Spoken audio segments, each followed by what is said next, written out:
Salut à tous et bienvenue dans cette nouvelle vidéo Otaku. Je m'appelle Ame, je suis là pour vous présenter toutes les sorties manga de la semaine au Québec. J'ai encore un très beau programme pour vous aujourd'hui, un gros programme. J'ai du manga d'horreur, j'ai des super belles promotions, j'ai la tranche de vie, j'ai du shoujo humoristique assez hilarant. Bref, un très beau programme.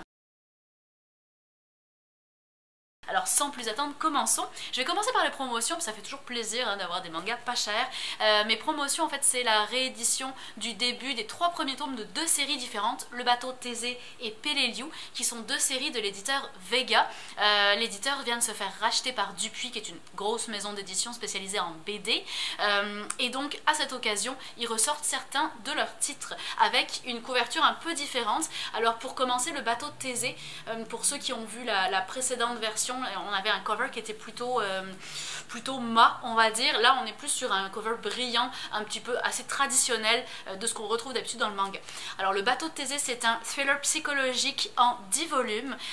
Pour l'occasion, les 3 premiers volumes sont sortis à 7,95 au lieu de 14,95. Donc vous avez déjà les 3 volumes ressortis en même temps.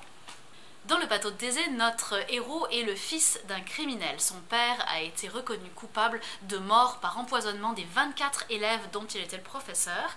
C'était il y a des années de cela. Il a été condamné à mort pour ce crime. Et notre héros vit avec la culpabilité, le poids de tout ce que représente d'être le fils d'un criminel reconnu. Alors dès qu'on entend son nom, tout le monde crie au scandale, etc. Et sa famille est vraiment super mal vue. Le truc c'est que, oui, son père a été reconnu coupable, mais les indices pouvaient laisser penser que finalement il y aurait peut-être présomption d'innocence. Alors le fils a toujours pensé que peut-être il y aurait un espoir que son père ne serait pas un criminel multirécidiviste. Et un jour il va se rendre sur la tombe de son père. Il va s'y évanouir et quand il va se réveiller, il va avoir fait un saut dans le passé.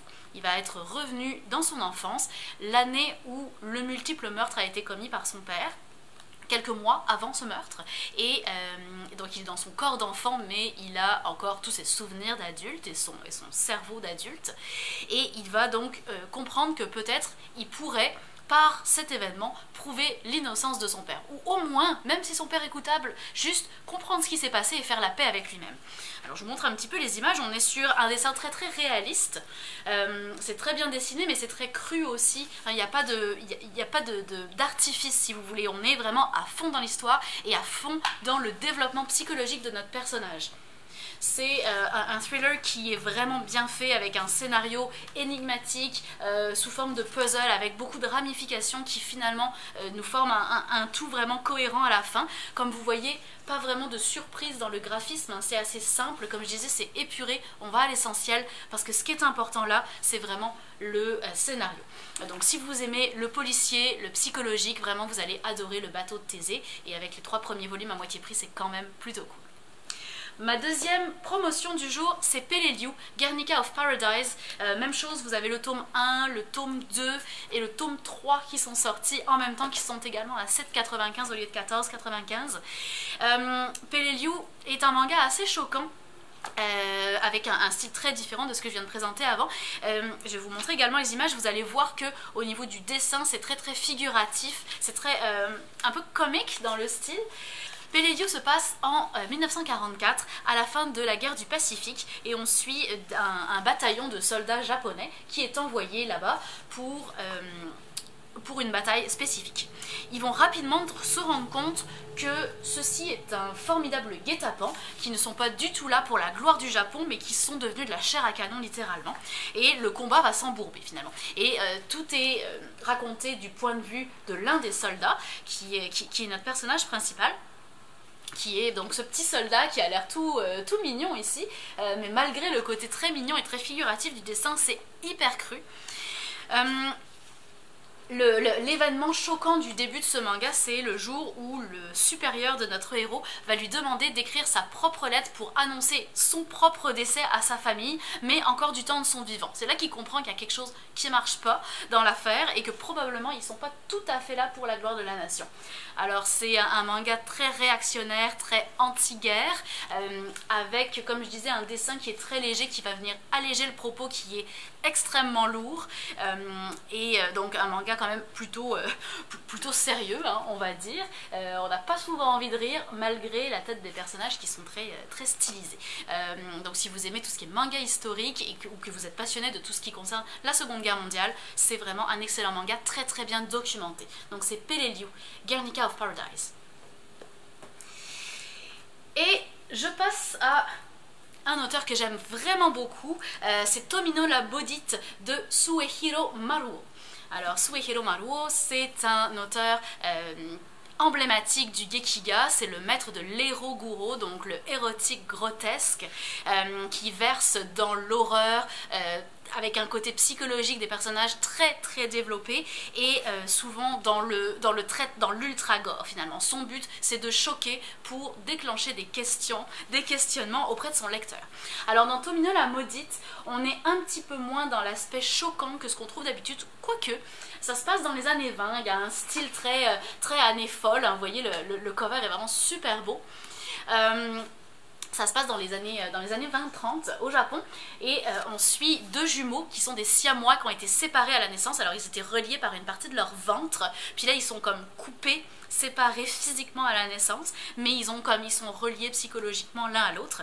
Et les parents les croient maudits, alors ils vont les abandonner. Ils vont être recueillis par une famille de fermiers, d'éleveurs de vers à soie, qui veulent essayer de les exploiter, qui finalement vont les abandonner également. Bref, après plusieurs abandons, ils vont terminer dans un cirque qui recrute, en fait, qui exploite la misère humaine en recrutant des gens qui ont des difformités physiques et en les exhibant finalement à la population. On voit souvent dans les films ce genre de scène, on sait que c'était des choses probablement assez courantes à l'époque. Et on va suivre donc le parcours de ces enfants dans le cirque. On va suivre aussi le parcours d'autres enfants. Alors il y a une fille qui a 4 bras puis 4 jambes, il y a un unijambiste, il y a un garçon qui a été brûlé à la naissance, il y a des nains, bref, il y a toutes sortes de gens qui ont toutes sortes de difformités et on va vraiment suivre toute cette exploitation de l'espèce humaine et de tous ces pauvres enfants qui ont été pour la plupart abandonnés par leur famille. Donc c'est peut-être un peu plus léger que ce que fait Maruo d'habitude. Si vous ne connaissez pas l'auteur, vous allez trouver ça bizarre de m'entendre dire que c'est léger par rapport à ce sujet, mais vraiment il faut être conscient que Maruo c'est un auteur qui verse dans le très lourd et le très pesant et le très choquant. Donc on est peut-être un peu plus léger que d'habitude. C'est aussi son œuvre la plus longue puisqu'elle sera terminée en 6 volumes, ce qui n'était jamais arrivé avec les œuvres de Maruo. Donc c'est Tomino la Maudite.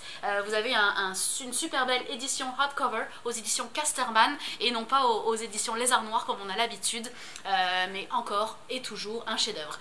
La dernière chose que j'ai beaucoup aimé, c'est que le livre se termine par une interview de Maruo par un autre auteur de manga, Atsushi Kaneko, dont j'ai beaucoup parlé ces derniers temps, donc notre auteur punk qui a fait l'adaptation de Dororo de Tezuka récemment et qui avoue en fait que Maruo est sa plus grande inspiration, donc il interviewe l'auteur qui l'a grandement inspiré, enfin que l'interview est super intéressante. Donc c'est Tomino la Maudite. Une réédition maintenant, très attendue et très en retard d'ailleurs puisqu'elle devait paraître au tout début d'année, c'est Magic Knight Ray Earth de Clamp, notre groupe d'auteurs préféré, ou presque, à beaucoup d'entre nous en tout cas. Donc une super belle réédition, comme vous voyez très brillante.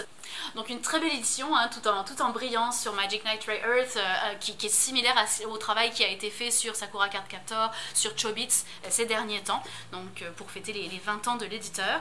Quelques pages couleurs pour commencer, avec une magnifique colorisation comme Clamp sait si bien les faire avec leur character design absolument magnifique. Donc pour ceux qui ne connaîtraient pas Magic Knight Ray Earth, c'est un petit peu la première incursion de Clamp dans le milieu des Magical Girls. Donc on suit 3 jeunes filles qui sont des écolières ordinaires, qui vont se retrouver basculer dans un monde de fantasy, fait que c'est un peu le isekai avant l'heure, parce que ça date des années 90. Dans les années 90, le terme de isekai pour désigner le manga n'existait probablement même pas. Donc elles se retrouvent dans ce monde, elles se rendent compte qu'elles ont été projetées dans ce monde-là par la princesse Émeraude, qui est la souveraine de ce royaume et qu'elles sont destinées à devenir les Magic Knights, qui sont donc des guerrières surpuissantes qui vont pouvoir éliminer les forces du mal qui veulent s'emparer du royaume. Donc c'est sûr que c'est le genre de sujet qui aujourd'hui fait un petit peu sourire parce qu'il a été exploité et surexploité, mais quand ça a été écrit dans les années 90, ben, c'était quand même un genre très à la mode, encore nouveau. Alors il y a une très grosse inspiration Saint Seiya, hein, les Chevaliers du Zodiaque, on sent qu'on était vraiment dans la période, c'était quelques années après. Puis c'est aussi la première apparition de Mokona. Pour ceux qui ne connaîtraient pas Mokona, je vais essayer de vous le retrouver, c'est ce mignon petit personnage qui est emblématique d'une œuvre que Clamp a fait après, qui est Tsubasa. Donc c'est un peu la première apparition de Mokona, fait que c'est assez nostalgique. Donc pour tous ceux qui aiment Clamp, c'est clairement un essentiel à se procurer pour la bibliothèque. Pour ceux qui voudraient découvrir le genre Magical Girl, très bon aussi. Pour ceux qui ne connaissent pas Clamp et qui voudraient se lancer dans l'univers des auteurs, c'est peut-être pas le manga le plus facile à aborder pour cela. Fait qu'on fera une autre vidéo sur Clamp parce qu'il y a beaucoup à en dire. Mais vraiment, l'occasion de redécouvrir un super manga. Je me suis éclatée à la lecture, donc c'est Magic Knight Rare. Je passe sur quelque chose de très différent, c'est vraiment de la tranche de vie, ça s'appelle Au revoir Mina. Alors Mina, non pas avec deux N comme pour dire tout le monde, mais c'est vraiment un prénom, c'est le prénom de notre personnage principal. Vous allez voir qu'on a un style graphique très épuré également et très personnel à l'auteur. C'est un auteur que je ne connaissais pas, on est aux éditions Le Lézard Noir qui sont souvent, qui servent quand même à propulser dans les éditions francophones des auteurs assez peu connus chez nous.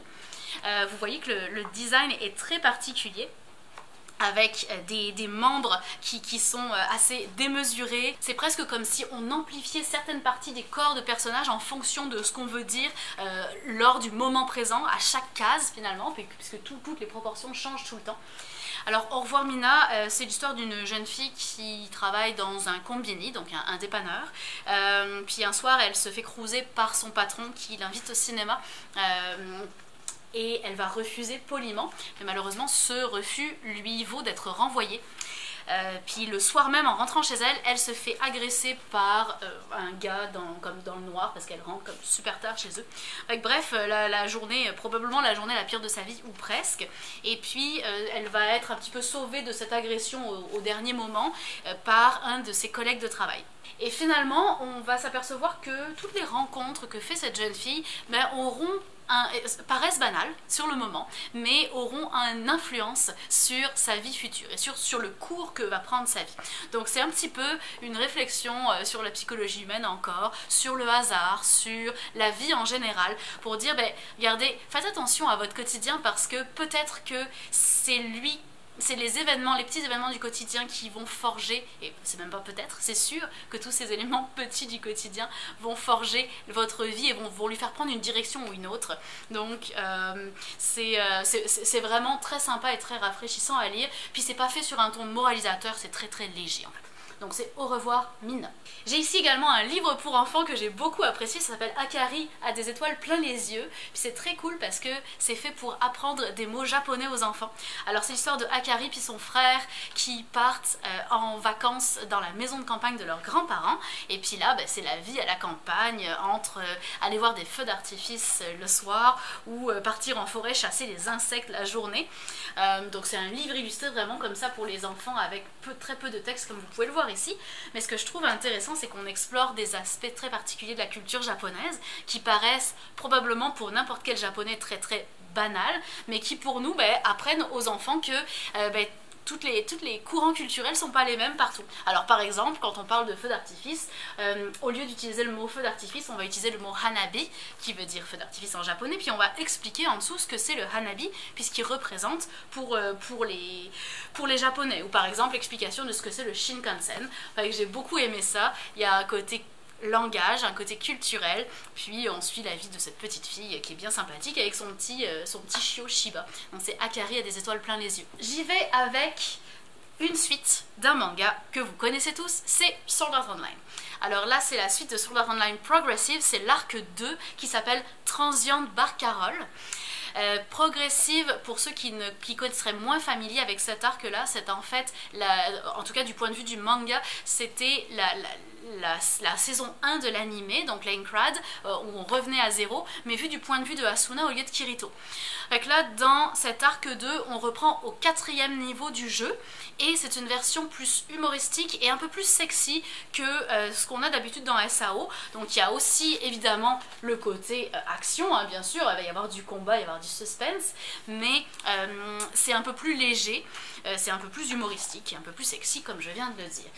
C'est scénarisé par le scénariste habituel Reki Kawahara, donc le scénariste habituel de SAO. Par contre, c'est dessiné par un jeune auteur.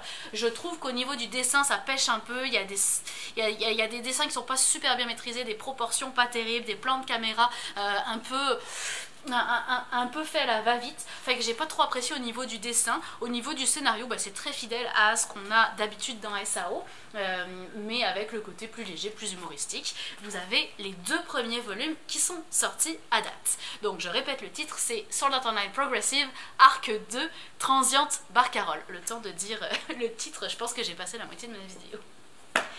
Je continue avec un roman qui s'appelle Une haute clôture à Pyongyang. Donc on quitte le Japon direction la Corée du Nord, et c'est un roman qui est légèrement autobiographique, mais en même temps qui est composé de plein de petites autobiographies qui, mises bout à bout, nous représentent un portrait de la Corée du Nord, qui est quand même un des pays les plus secrets au monde, là, ça va sans dire. Ce qui est intéressant, alors je vous montrerai pas l'intérieur, c'est du texte, il n'y a pas d'image, c'est pas un light novel, c'est vraiment un roman. Ce qui est intéressant avec Une haute clôture à Pyongyang, c'est que ça a été écrit par une femme qui était très proche du pouvoir. C'était comme la sœur de la femme du guide suprême, fait qu'elle est quand même très très au fait de ce qui se passait, et donc elle nous révèle des choses auxquelles on n'aurait pas forcément accès. Donc vraiment intéressant. Par contre, évidemment, un récit très très dur et très très cru, donc à ne pas mettre entre toutes les mains, si j'ose dire. Donc c'est Une haute clôture à Pyongyang. Je continue avec le magnifique Cobra de Space Pirate.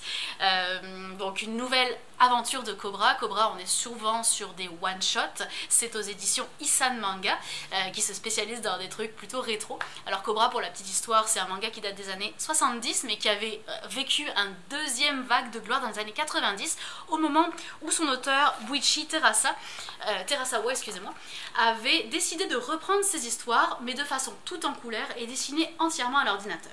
Puis dans les années 90, c'est quelque chose qui ne se faisait pas du tout en manga, et donc il a vraiment inventé un style de dessin. Il était hyper avant-gardiste. Donc aujourd'hui, c'est des choses qui nous paraissent bien évidemment très très rétro, mais à l'époque c'était complètement révolutionnaire.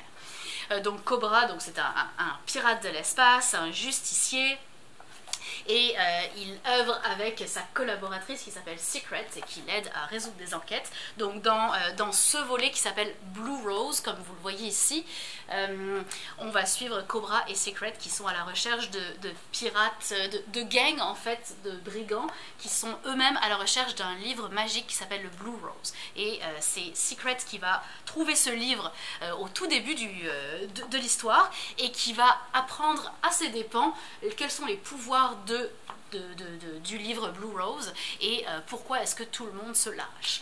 Donc c'est Cobra, The Space Pirate, Blue Rose. Je continue avec un chef-d'œuvre qui fait toujours sensation à chaque fois qu'on a une sortie. Donc c'est dans la série des chefs-d'œuvre de Lovecraft. Cette fois, c'est Celui qui hantait les ténèbres. Alors le cover est très très sombre, fait que difficile à montrer. C'est